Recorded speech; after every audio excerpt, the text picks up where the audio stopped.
Okay, and what I'm going to ask you guys to do is to come up for definitions for these medieval concepts.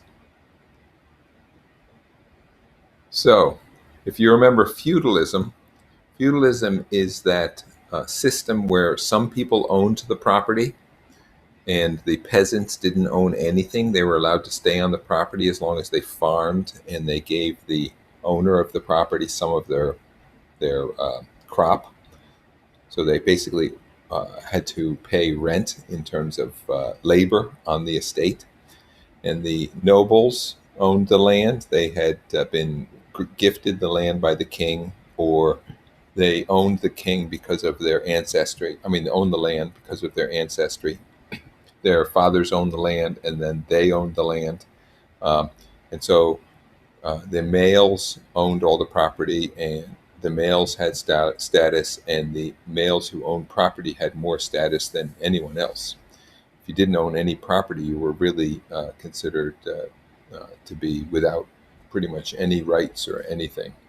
The person who owned the property was supposed to take care of you, keep you safe, and you were supposed to farm his property and give him some of your profits. So that's how feudalism was set up. Any questions? Who the hell is playing Wario Judah? Mr. Whiteside, did you just hear Wario Judah? I heard something and I was about to go mute somebody, but it doesn't sound like I need to. Yeah. I think you should mute Mario Judah or Wario. Okay. That's just terrible. Any questions on feudalism? All right. One of the other concepts. So you can write a definition and explanation of feudalism in that box for yourself. I did not write it for you because I don't want you guys copying. Chivalry. Chivalry was another medieval concept. The concept that a man could act like a knight. He could actually train to become a knight, and he would have status as a knight, as a warrior. And a lot of times, the people who became knights were already people who owned land.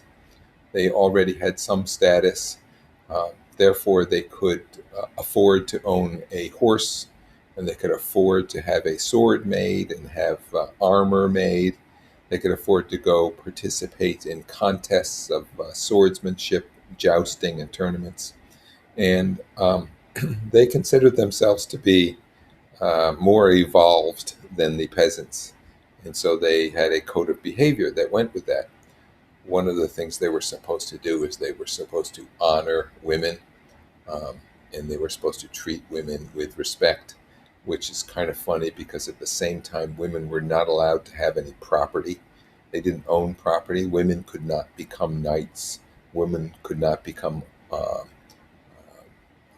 warriors. But they had this belief that the man should honor the woman, put her up on a pedestal. Um, some of those thoughts still exist today. A man sometimes is taught that he's supposed to open the door for a woman, or get up out of his seat at the bus for a woman. So those are concepts that are left over from medieval times, chivalry times. Any questions on chivalry? Okay, so we're basically just putting in definitions, right? Exactly. You're just putting definitions in these boxes. Okay. Okay. Um, Gender. There's plenty of concepts of gender that go back to medieval times, especially the idea that the man is the ruler and the woman is a worker. The woman is subservient. And the idea that a woman could not survive without a man. She needed a man to own the property for her and to run her estate for her, and she could just be his worker, his companion and worker. And that does show up a number of times in the stories, including the one with the falcon, because the woman needed to get married in order to maintain her status as a landowner. Because when she died, all of her property would go somewhere. So if she has a man, then the property will stay in the man line. So that's gender showing up in the stories. In the medieval stories, religion, God, and fate show up in a number of ways. Uh, uh, During medieval times, the Christian religion was relatively new and it was gaining a tremendous amount of power. The church was gaining power, and the nobles were usually Christian, or had been converted to Christianity by this time. And so there was a lot of influence of the church on not only the way that they were behaving in their government, but also on the way they were thinking. Um, and there were also still some leftover ideas from previous religions, including the influence of the Romans, the concept of fate being like a god that is up there toying with you and giving you luck or giving you bad luck or changing your future. And then, of course, there were old gods from pagan times. They had concepts of gods in the forest, like evil forces in the forest, and evil in the darkness, and fairies, and all kinds of interesting pagan ideas. So religion shows up in all the stories.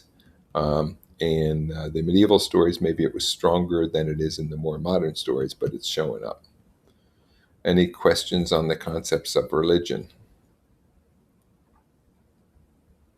Okay, and one of the overarching ideas in medieval times is this concept of being a gentleman, gentility. All right, with gentility comes certain kinds of behavior. Mr. Wise, Yes, are you posting this recording on Google yes, Classroom? yes. I am going to All right. post this recording. So if you don't want to sit through it, you can come back to it later. All right.